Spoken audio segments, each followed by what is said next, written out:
શ્રી યમુના કૃપા કરી શ્રી ગોકુળ વ્રજ સુખ આપજો. વ્રજ શ્રી રજમાં અહર્નિશ અમને સ્થિર કરીને સ્થાપજો. પુણ્ય શ્રી યમુના કૃપા કરી શ્રી ગોકુળ વ્રજ સુખ. આપણે પણ આજ્ઞા લઈએ. હે શ્રી યમુનાજી, અમે પણ આપને વિનંતી કરીએ છીએ.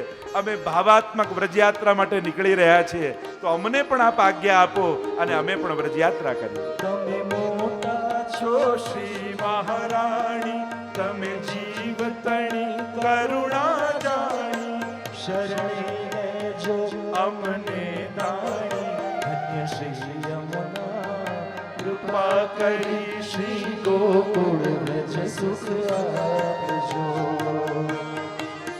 વૃંદાવનની વાટમાં મહારાજ યમુના ઘાટમાં વનરાસ રમાડ્યા રાતમાં. ધન્ય શ્રી યમુના કૃપા કરી શ્રી ગોકુળ વ્રજ સુખ આપજો.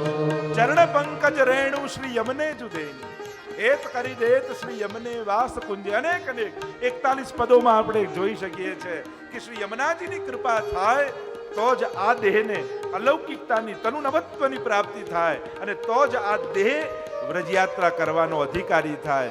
અક્રૂરજી વ્રજમાં આવ્યા, સૌથી પહેલા યમુનાજીમાં ડૂબકી લગાવી આ વ્રજાનો સંપર્ક થયો. હવે અમનો દેહ વ્રજયાત્રા કરવાનો અધિકારી થયો.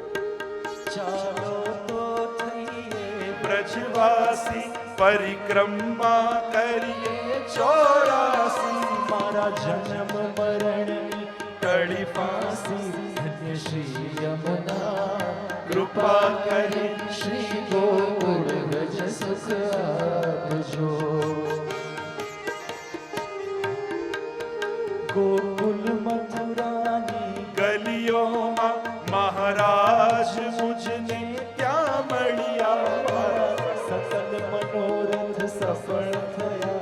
ધન્ય શ્રી યમુના કૃપા કરી શ્રી ગોકુળ વ્રજ સુખ આપજો. નંદજીનો વાલો વનમાળી, કાલિંદીને કાંઠે ધેનુ ચારી. બાબો હસી હસી અમસું લેટાડી. ધન્ય શ્રી યમુના કૃપા કરી શ્રી ગોકુળ વ્રજ સુખ આપજો. ચાલો તો શ્રી યમુના નહીં એવા અખંડ વ્રજવાસી થઈએ. એવી નવમ લીલા નિત્ય ગાઈએ.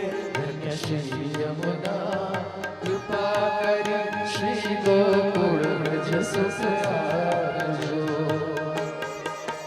સખી સમરોને સારંગ પાણી, વૈષ્ણવને વાલી એ વાણી. એ લીલા હરિદાસે જાણી. ધન્ય શ્રી યમુના કૃપા કરી શ્રી ગોકુળ વ્રજ સુખ આપજો. વ્રજની રજમાં અહર્નિશ અમને સ્થિર કરીને સ્થાપજો. ધન્ય શ્રી યમુના કૃપા કરી શ્રી ગોકુળ વ્રજ સુખ આપજો. બોલો શ્યામ સુંદર શ્રી યમને મહારાજ કી જય. એટલે જ્યારે પણ વ્રજમાં આવો એટલે મથુરામાં જ્યારે કોઈ બી ચોબાજી મળે ને, જય જમને મૈયા કી, જય જમને મૈયા કી એમ જ કરતા. અને પછી વૃંદાવન આવે એટલે રાધે રાધે શરૂ થઈ જાય. વ્રજની મહત્તા જ આમનાથી છે. તો વ્રજા એટલે જ્યારે ચિરણ લીલાનો પ્રસંગ આવ્યો અને ગોપીજનો જ્યારે યમુનાજીમાં પ્રવેશ કર્યા તો ગોપિકા શબ્દનો પ્રયોગ કરી અને જ્યારે યમુનાજીમાં પ્રવેશ્યા એટલે સુખદેવજીએ વ્રજાંગના એમને કહ્યા. હવે આજ ગોપીજનો વ્રજાંગના થઈ ગયા. વ્રજા એટલે યમુનાજી અને એમના અંગરૂપ બન્યા. યમુનાજીએ તનુનવત્વનું દાન કરી યમુનાજી એમના હૃદયમાં સ્થિત થયા એટલે હવે રાસના અધિકારી બન્યા. ત્યારે ઠાકોરજીએ રાસનું વચન આપ્યું કે શરદની રાત્રિ આવશે ત્યારે તમને રાસનો અનુભવ કરાવીશ. એવું મહાત્મ્ય. એટલે તો યમનાષ્ટપદીમાં શ્રી ગુસાઈજી પ્રભુ ચરણ નમો દેવી યમને, નમો દેવી યમને, હર કૃષ્ણ મિલનાંતરાય. શ્રી યમુનાજી કૃપા કરી શું કરો? આપણે ભલે લૌકિક ભાવથી જતા હોઈએ ગિરિરાજજી કે યમુનાજી પાસે, મારું આ કામ થાય, મારું આ કામ થાય, વાંધો નહીં. સકામતા પણ એક ભક્તિનો અંગ જ છે, એક પ્રકાર છે. પણ ઉત્તમ ભક્તિ તો એ છે ભગવાનમાં આવતા બધા અંતરાયોને હે યમુનાજી હરી લો. હર કૃષ્ણ મિલના અંતરાય નિજ માર્ગદાયિની. એવા શ્રી અદ્ભુત વર્ણન યમુનાજી માટે તો એ તો ક્યારેક યદુનાથજીના મુખે શ્રવણ કરીએ યમુનાજીનું સ્વરૂપ, તો આપણું સ્વરૂપ એમનું હૃદયારૂઢ આપણને થાય. એવા શ્રી યમુનાજી વ્રજા. આઠમું તત્વ વ્રજનું એ વ્રજના દેવ છે, વ્રજદેવ, અને એ છે ગિરિરાજજી. અને એટલા માટે જ્યારે પણ તમે વ્રજ જાઓ છો ત્યારે બે જગ્યાએ પૂજા જરૂર કરો છો. એક યમુના પૂજન પહેલા કરો અને પછી ઉતાવળા ક્યાં ભાગો? જતીપુરા. ચલો ગિરિરાજજીનું પૂજન કર્યો, પછી શયનનો સમય થઈ જશે એટલે ભાગતા આવે ત્યાં. કારણ કે વ્રજના દેવી જો યમુનાજી છે તો વ્રજના દેવતા શ્રી ગિરિરાજજી છે. અને એટલા માટે જ જ્યારે બ્રહ્મ સંબંધ એકવાર આપણું થઈ ગયું ને, બ્રહ્મ સંબંધ એટલે શું? સીધી સાદી ભાષામાં આપને સમજાવું તો વ્રજભક્ત બનવાની પ્રક્રિયા, વ્રજની ભક્તિમાં પ્રવેશ કરવાની પ્રક્રિયા, વ્રજભક્ત બનવાની પ્રક્રિયા. અને એકવાર બ્રહ્મ સંબંધ લઈ તમે વ્રજભક્ત બન્યા પછી આપણા કુળદેવતા ગિરિરાજજી અને કુળદેવી શ્રી યમુનાજી છે. કેમ કે હવે વ્રજભક્ત થઈ ગયા ને. હમારો દેવ ગોવર્ધન રાનો, हमारो देव गोवर्धन राम, हमारो देव गोवर्धन रानो, जाति छत्र छाया हम बैठे, ताको त्यज और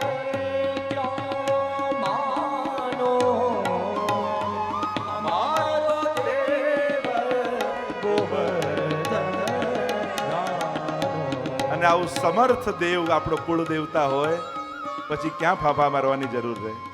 જેમ બ્રજવાસીઓને આશ્રય આપી બધા જ મનોરથો પૂર્ણ કર્યા, નિસ્સાધન થયેલા બ્રજવાસીઓ ગિરિરાજજીના શરણે આવ્યા.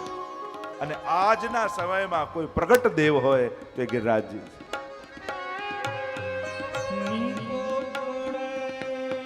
સુંદર જલની કો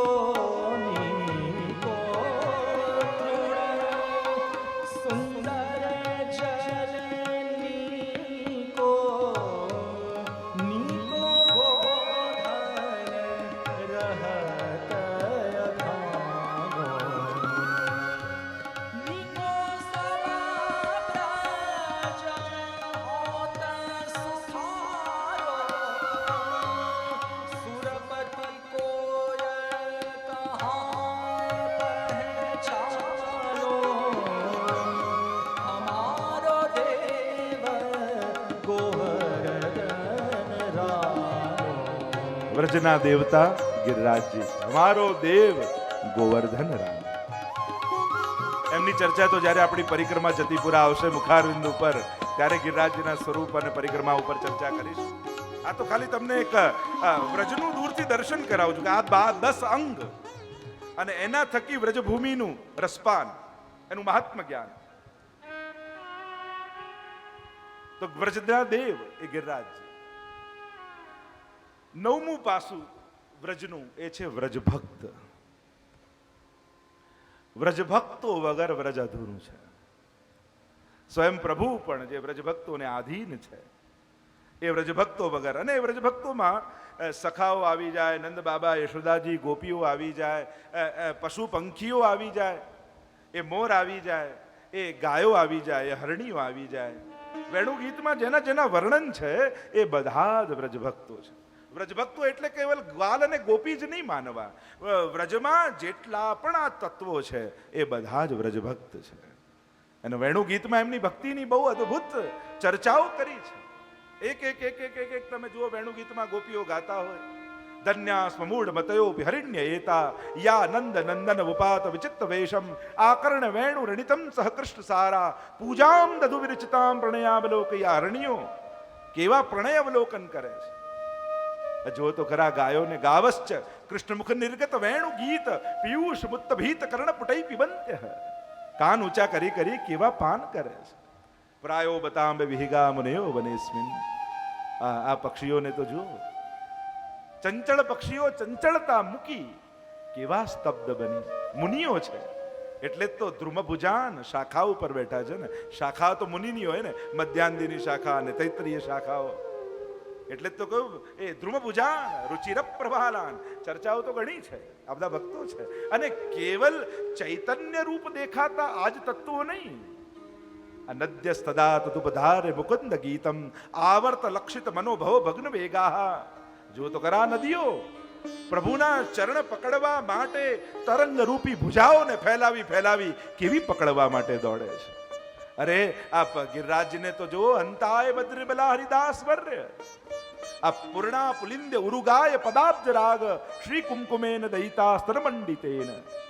આ બધા જ વ્રજ ભક્તો છે. ये सब मेरो અંગ.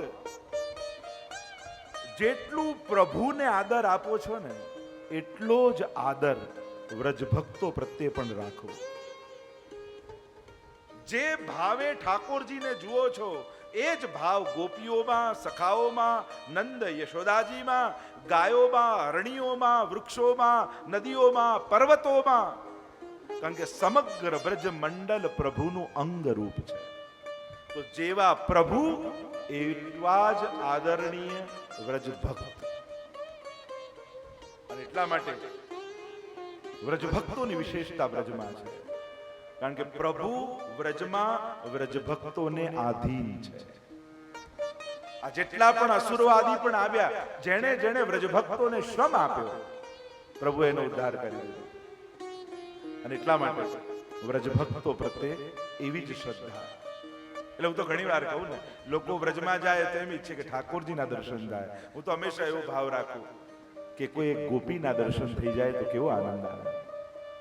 હમણાં જ ક્યાંક કથામાં કહેતો ગિરિરાજજીની પરિક્રમા કરો ને ત્યારે પરિક્રમા કરતા કરતા પરિક્રમા પૂરી થાય એવા ઉતાવળ સાથે પરિક્રમા નહીં કરવી, પણ ઠાકોરજીના ચરણારવિંદની છાપ શોધવા નીકળ્યા હોય ને એ શોધતા શોધતા ગિરિરાજજીની પરિક્રમા કરે.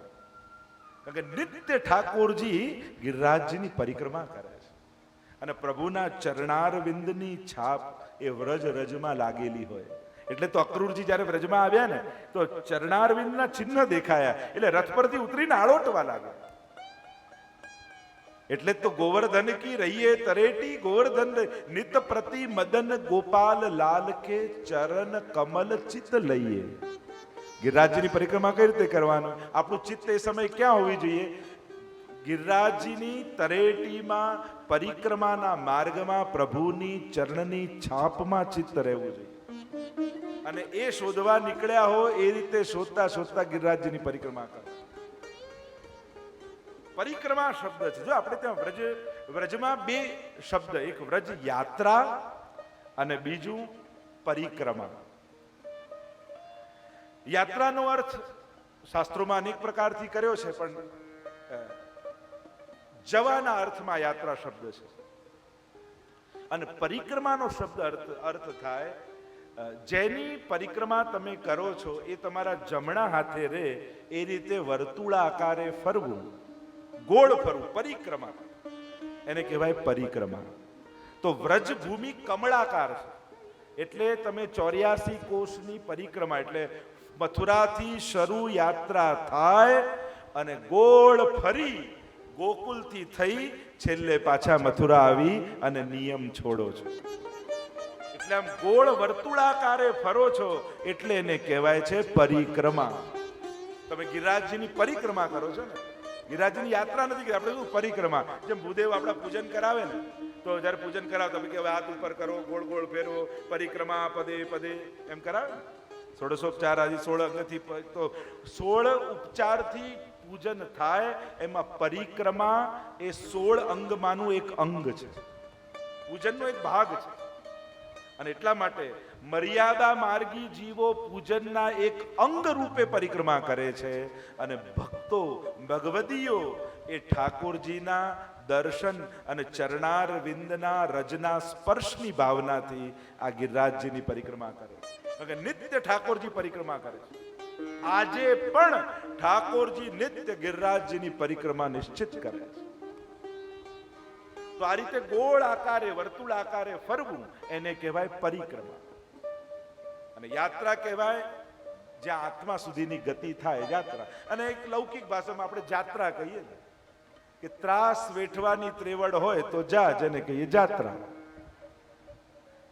જાત્રા કહીએ તો અનેક અનેક શબ્દો, એ વ્યવહારિક શબ્દો હોય, શાસ્ત્રોક્ત શબ્દો હોય, પૌરાણિક શબ્દો હોય, અનેક પ્રકારથી એના પ્રયોગ થતા હોય છે. તો આ પરિક્રમા, વ્રજ પરિક્રમા 84 કોષ આપણે કહીએ પરિક્રમા. તો આ 84 કોષ એક માપણીનું નામ છે. આપણે જેમ કિલોમીટર, આપણે જેમ કે માઇલ એટલે લગભગ 1.5 કિલોમીટર એક માઇલ જેવું થાય, એમ 3 કિલોમીટરનો એક કોષ થાય. તમે 3 કિલોમીટર ચાલો એટલે એક કોષ લગભગ 3 કિલોમીટર જેવું થાય. એટલે 84 કોષમાં આખું બ્રજમંડલ ફેલાયેલું છે. એટલે મેં સમજાયું ને, આધિદૈવિક એટલા માટે કે એ સમયે દેવતાઓને વ્રજ આવીને વસે.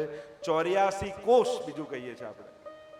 એટલે 84 કોષ એટલે 84 ગુણ્યા 3 એટલે થાય 252 કિલોમીટરમાં આખું વ્રજ મંડળ પથરાયેલું છે. એને કહેવાય 84 કોષ. 84 લક્ષ યોનિમાંથી છોડાવવા માટે આ 84 છે. અને બ્રજ પરિક્રમા, તો આ પરિક્રમા એટલે ગોળ ફરવું. જમણા હાથે તમારા જે દેવતા યા પ્રભુ હોય એને રાખી અને પરિક્રમા, યાત્રા કરી એને કહેવાય પરિક્રમા. તો જે આપણે ચર્ચા કરી રહ્યા છે, વ્રજદેવ એટલે ગિરિરાજ. 9મું અંગ વ્રજનું છે વ્રજ ભક્ત, અને આ બધા જ ભક્તો છે. અને 10મું અંગ એ વ્રજનું છે, જેના વગર કૃષ્ણ અધૂરો છે, એ છે વ્રજ વેણુ. વેણુ વગર, વેણુના નાદ વગર વ્રજ અધૂરું છે. આજે પણ ત્યાંનો પ્રત્યેક પવનનો ઝોંકો પ્રભુની વેણુને વહાવતું લઈને આવે છે. અને આ વેણુનાદ આજે પણ વ્રજની ભૂમિમાં ગુંજી રહ્યું છે. જેમ એવું કુરુક્ષેત્ર માટે કહેવાય કે કુરુક્ષેત્ર તમે જાઓ ને, અને ત્યાં જ્યાં યુદ્ધ થયું હતું, ત્યાં આજે પણ ભૂમિ ઉપર કાન રાખીને સાંભળો ને તો ઘોડાઓના દોડવાના અવાજ તમને સંભળાય છે, એમ કહેવાય છે. અને એ જ રીતે આજે પણ બંસી બટ આદિમાં જાઓ અને વૃક્ષ પાસે કાન રાખો તો તમને વેણુનો સ્વર સંભળાય. આજે પણ એ વેણુને પોતાનામાં સમાહિત કરીને વ્રજના કણે કણે રાખ્યું છે.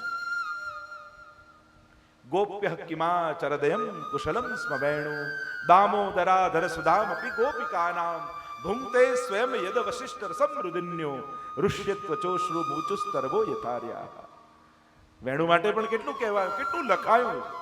એમાં પણ મંગળામાં પ્રભુ વેણુ ધારણ કરે તો કયા ભાવથી, શિંગારમાં વેણુ ધારણ કરે તો કયા ભાવથી, રાજભોગમાં વેણુ ધારણ કરે તો કયા ભાવથી, ભોગ સંધ્યા આરતી સમયે વેણુ ધારણ કયા ભાવથી, શયન સમય, એમ આખો ક્રમ છે કે શિંગાર, રાજભોગ, સંધ્યા આરતી અને શયન, આ દરેક વખતે વેણુનો ભાવ કંઈક જુદો.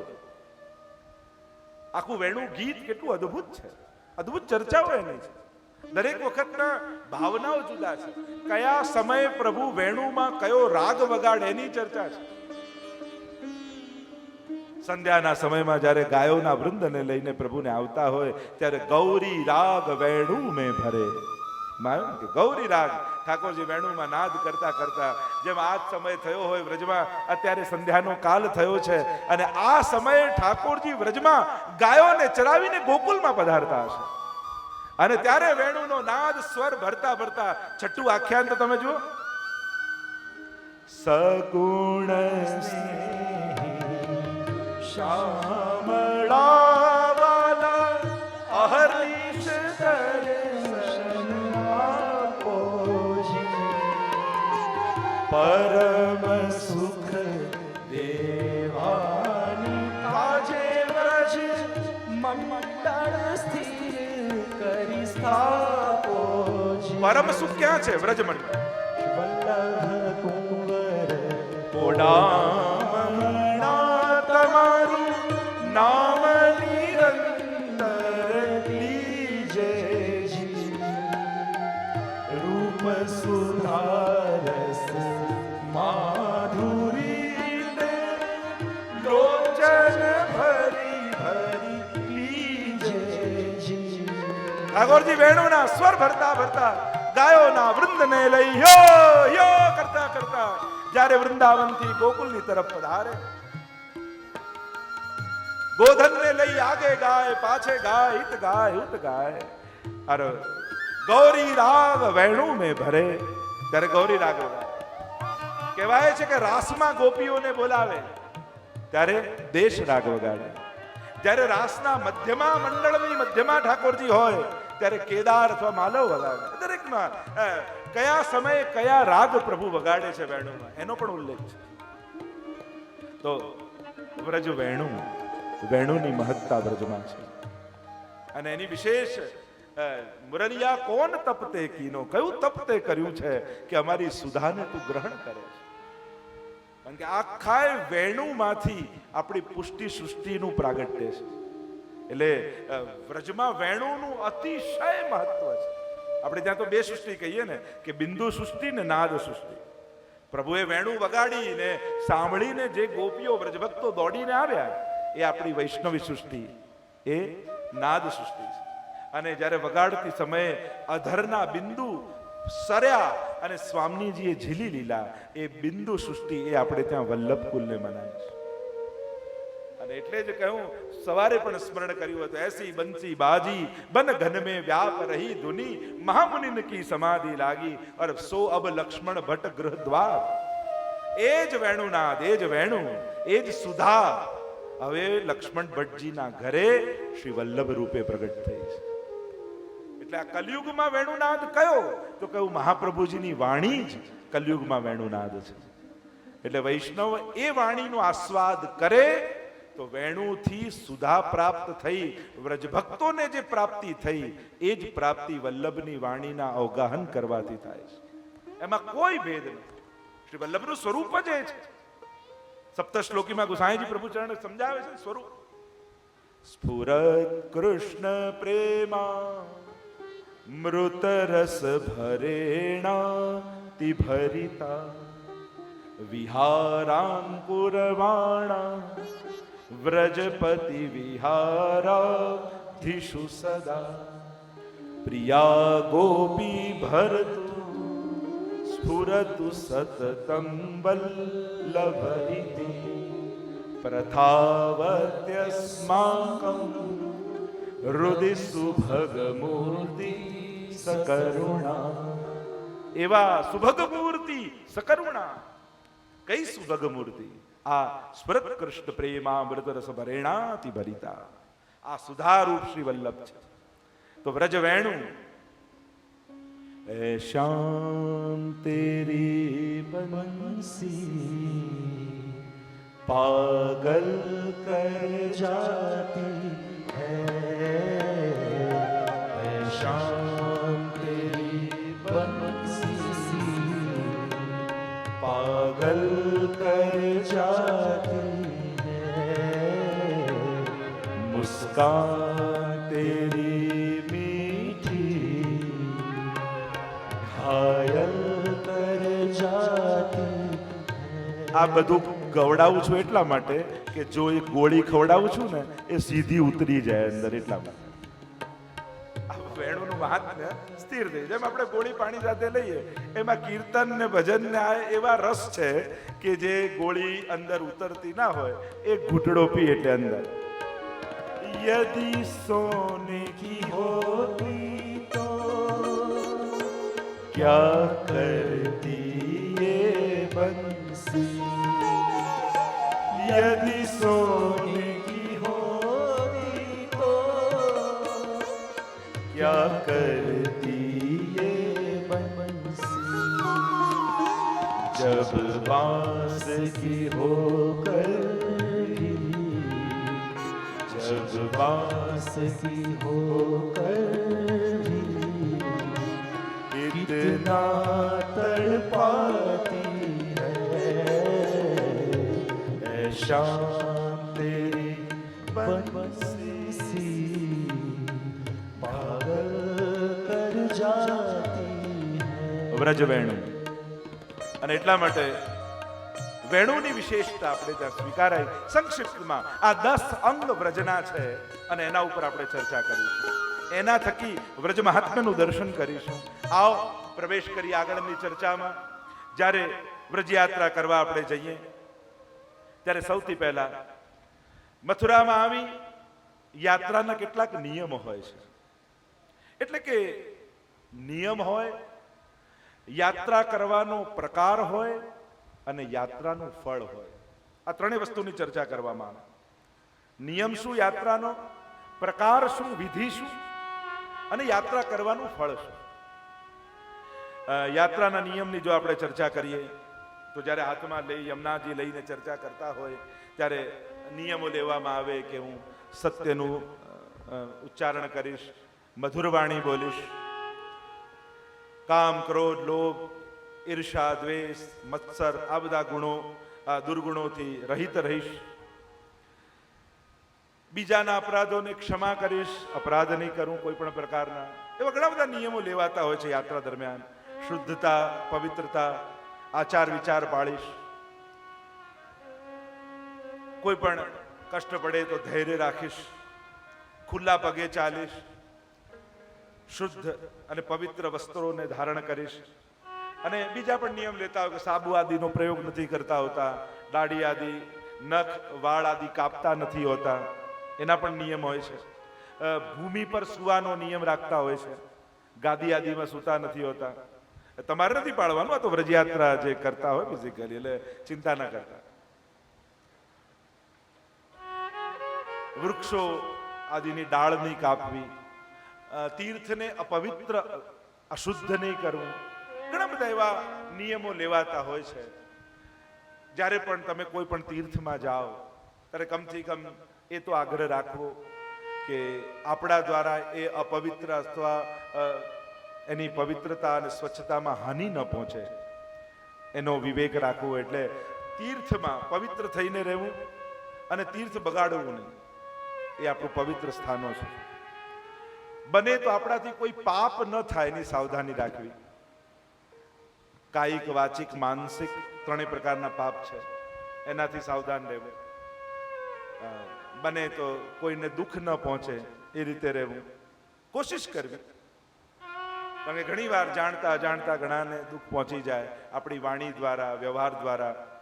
ઘરમાં તમે ગમે તેવા હો પણ તીર્થમાં આવો ને ત્યારે એક ભક્ત બનીને જીવવું. કે આવી ભક્તના કેવા લક્ષણ હોય એનો આગ્રહ રાખો. 7 જ દિવસ છે ને, ક્યાં વધારે છે? 7 જ દિવસ રહેવાનું છે.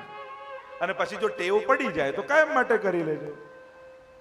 કંઈક સારું કરવાનો પ્રયાસ કરો અને પછી એમ લાગે કે આ તો સહેલું છે, તો બધા ઘણી વાર સારું થવું બહુ સહેલું હોય છે, પણ સારા દેખાવાની કોશિશ કરવી ને બહુ અઘરું હોય છે. આપણે સારા કેવડાવવાના એટલા પ્રયાસો કરીએ છીએ, એના કરતા અડધી મહેનત સારા થવામાં કરીએ ને તો ખરેખર સારા થઈ જઈએ.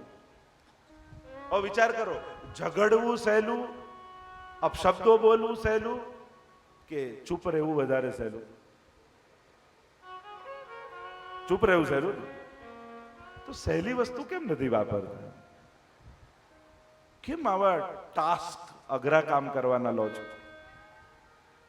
સરળ છે, મૌન રહેવું સાવ સહેલું. પણ થોડું બોલશો પછી તો છેક પતાવીને જ આવવું પડશે બધું. અને ના સંભળાવો ત્યાં સુધી 7 દિવસ ઘણા ચાન્સ ગોતતા રહે. પહેલા દિવસે આને આમ કર્યું ને, 7 દિવસ છે ને, જો એક દિવસ તો આવા ગયો. તો આપણા તો 7 દિવસ તીર્થ ના બગડે. તીર્થમાં પણ ઘરની જેવી જ મનોવૃત્તિથી રહેવાનું હોય તો પછી તીર્થવાસ કરવાનો ક્યાં આનંદ રહે? ઉલટાનું ઘરમાં તીર્થની જેમ રહેવું જોઈએ. તો આપણે તો ખરેખર તીર્થમાં છીએ. બસ વિવેક રાખો.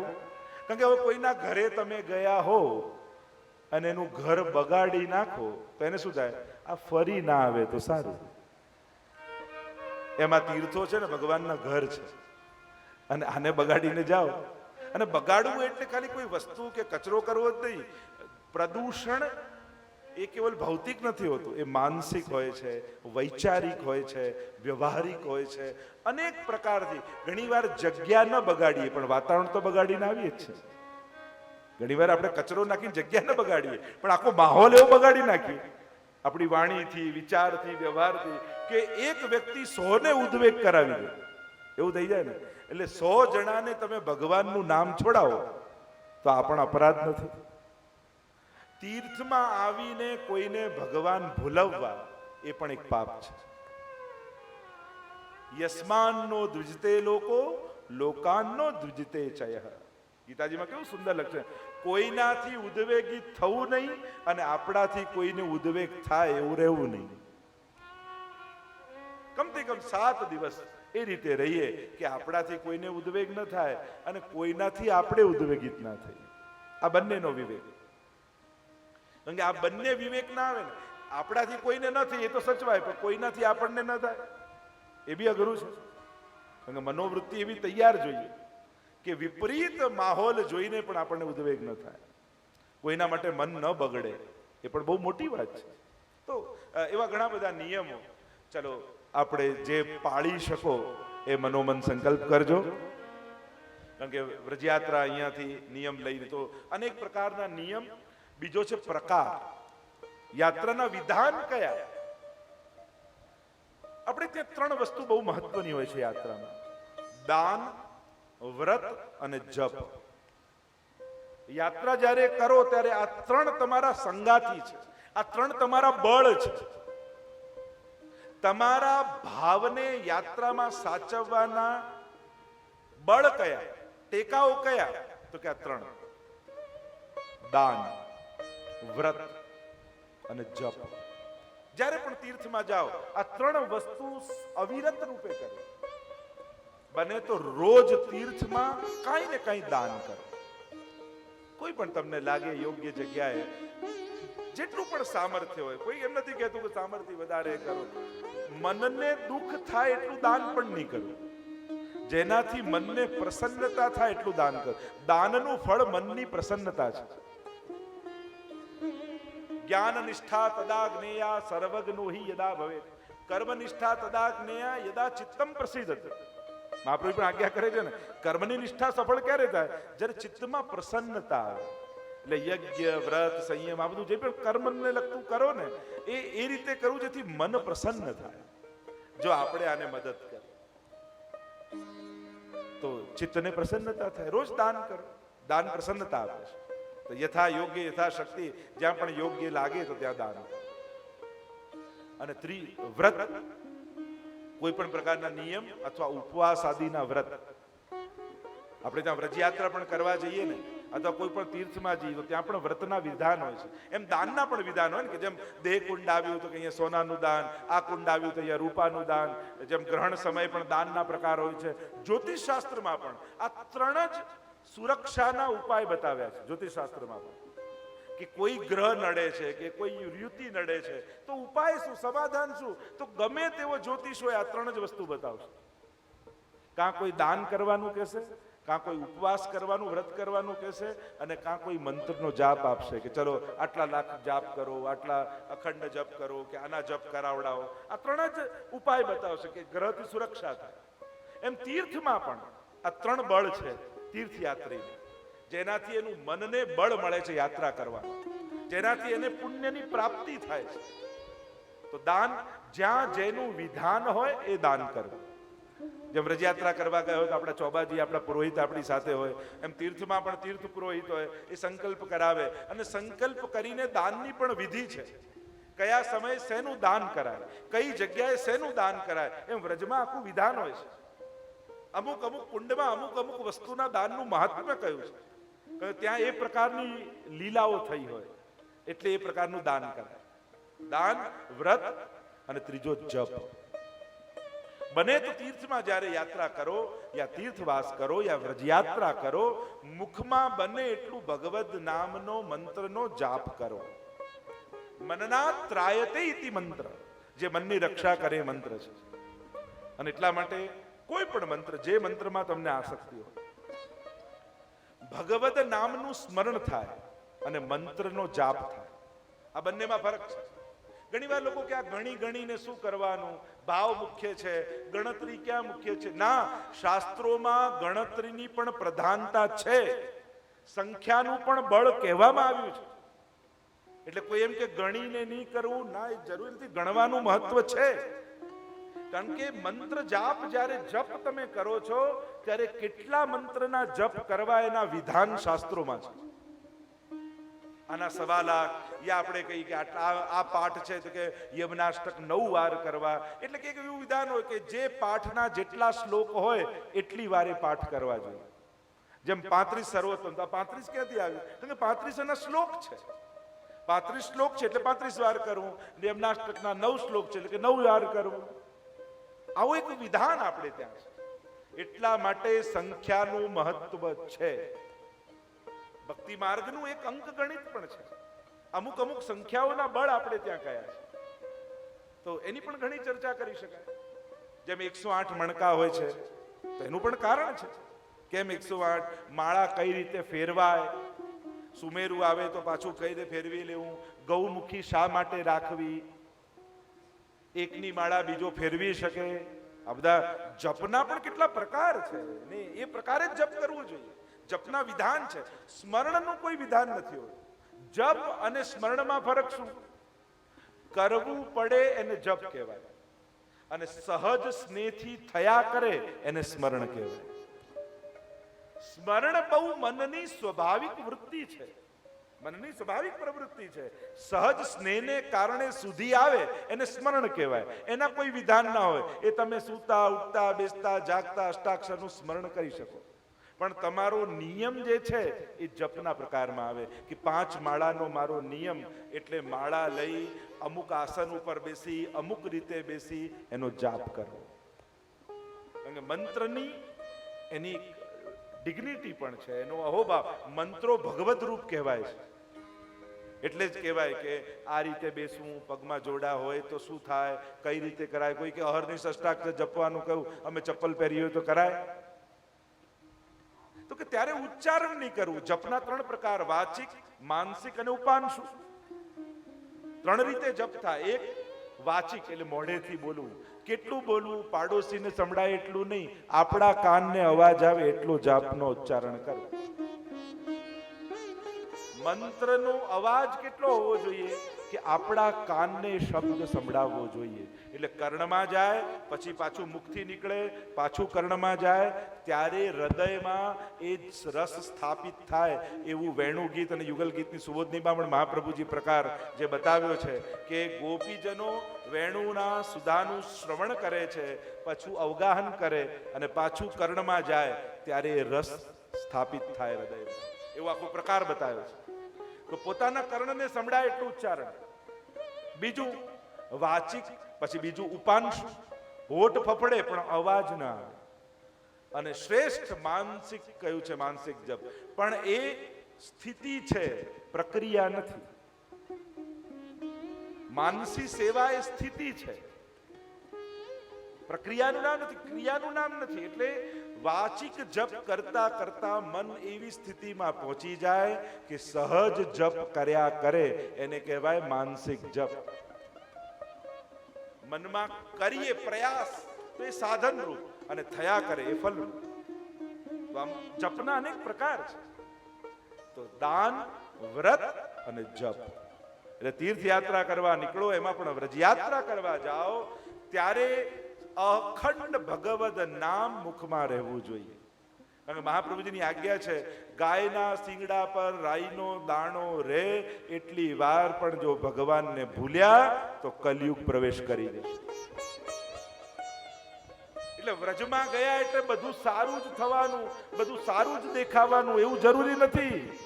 વ્રજમાં જ પૂતના આવેલી, વ્રજમાં જ અઘાસુર, બકાસુર, આ બધા અસુરો વ્રજમાં જ આવેલા. એટલે તમે સારું કરવા નીકળ્યા એટલે તમારી જોડે બધું સારું જ થવાનું અને સારા જ લોકો મળવાના એ જરૂરી નથી. અને એ રીતે આગ્રહ રાખશો તો સારું કરી નહીં શકો જીવનમાં. હું સારું કરવા નીકળ્યો એટલે મને બધા સારા જ લોકો મળે, મારી જોડે બધે સારું જ થાય, એવો જો આગ્રહ રાખશો તો જીવનમાં સારું કરી નહીં શકો. પણ ગમે તેવા સંજોગો આવે, મારે સારું કરવું જ છે એવો સંકલ્પ રાખશો તો જ સારું કરી શકશો. નહીં તો ઘણા એવું થાય, લો હું તો સારું કરવા ગયો ને તોય મને આમ પેલો કહી ગયો, હવે તો કરવું જ નહીં. સારું કામ તમે છોડ્યું કોઈની ક્રિયાને કારણે તો નુકસાન કોને ગયું? જેને કારણે છોડ્યું એને નુકસાન થયું કે જેને સારું છોડ્યું એને નુકસાન થયું? તમારા હાથમાંથી પુણ્ય ગયું ને. પેલો તો બે શબ્દ બોલીને નીકળી ગયો, એને તો ખબર એ નથી, અને આપણે બધા પુણ્ય કર્મ છોડીને બેસી ગયા. ક્યાંક કોઈક નાદાન કે કોઈક પાપી વ્યક્તિની ક્રિયા જોઈ આપણે આપણા સત્કર્મો છોડ્યા તો નુકસાન આપણને જ થશે. અને એટલા માટે બેસેલા દરેકને કહીશ, કોઈ પણ નાદાન વ્યક્તિ યા કોઈ પણ અપરાધી યા પાપી યા દુરાચારી વ્યક્તિની ક્રિયા જોઈ પોતાના સત્કર્મો મૂકી ન દેતા. અને બીજી વાત, ધર્મક્ષેત્રમાં, આધ્યાત્મિક જગ્યાએ, તીર્થ ક્ષેત્રોમાં, હવેલીઓમાં, મંદિરોમાં માણસોની અવ્યવસ્થા જોઈ ભગવાનથી દૂર ના થઈ જતા. લો હું તો જતીપુરા ગયો ને ત્યાં તો એવી ધક્કા મૂકી ના, હવે તો જવું જ નહીં જતીપુરા. તો એ તો માણસોની અવ્યવસ્થા છે, એમાં ગિરિરાજજીથી વેર બાંધી લેવાની જરૂર નથી. હું તો નાથક દ્વારા ગયો ને એટલી ધક્કા મૂકી હોય તો શ્રીનાથજી જવું. અરે આ ધક્કા મૂકી માણસોની અવ્યવસ્થા છે, એનાથી શ્રીનાથજીથી વેર બાંધવાની જરૂર નથી. માણસોની અવ્યવસ્થાને કારણે, અને એમાં પણ મોટા ભાગે વિદેશથી આવ્યો ને એમને બહુ થાય કે આ તો ત્યાં ગયા ને આમ હતું ના આમ હતું. એ બધું માણસોએ ઊભું કરેલું છે, એનાથી ભગવાનથી દૂર ના થાઓ. તમે તમારો રસ્તો સારો ગોતો.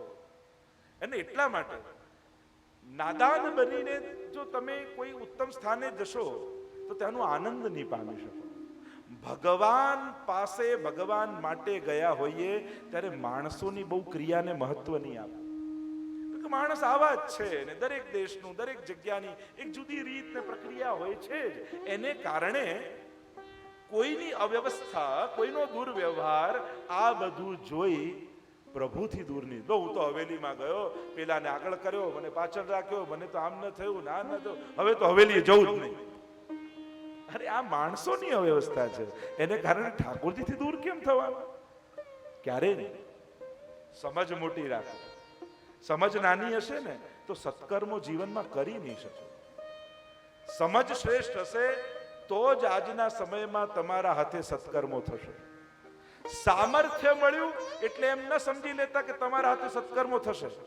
સામર્થ્યથી ક્યારે પણ પુણ્યો અને સત્કર્મો થતા નથી, સારી સમજણથી થાય છે. દુનિયામાં સામર્થ્ય વાળા તો ઘણા લોકો છે, ક્યાં બધા ઋષિકેશ આવી શકે છે?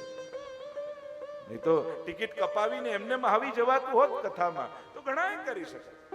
ના ના, સારી સમજણ અને નસીબમાં સત્સંગ લખાયેલો હોવો જોઈએ. પુણ્યો ભાગ્યમાં લખાયેલા હોય ને એના હાથે જ પુણ્યો થાય, ગમે તે ન કરી શકે. આપણે કેટલા નસીબ વાળા છે. આ 3 કલાકથી તમે શાંતિથી પંખા નીચે ખુરશીમાં બેઠા બેઠા કથા સાંભળો છો. તમને ખબર છે આ 3 કલાકમાં કેટલા લોકો એક્સિડન્ટમાં મરી ગયા છે? 1 મિનિટ એક માણસ મરે છે. કેટલા લોકોને હાર્ટ એટેક આવ્યો છે? કેટલા લોકોને કેન્સર ડિટેક્ટ થયો છે આ 3 કલાકમાં? કેટલા લોકો બરબાદ થઈ ગયા છે આ 3 કલાકમાં? કેટલા લોકોએ પોતાના સ્વજનો આ 3 કલાકમાં ગુમાવ્યા છે? કેવી કેવી દુર્ઘટનાઓ જો એક વિશ્લેષણ કાઢો તો આ 3 કલાકમાં દુનિયાભરમાં કરોડો લોકો સાથે થઈ ગઈ હશે.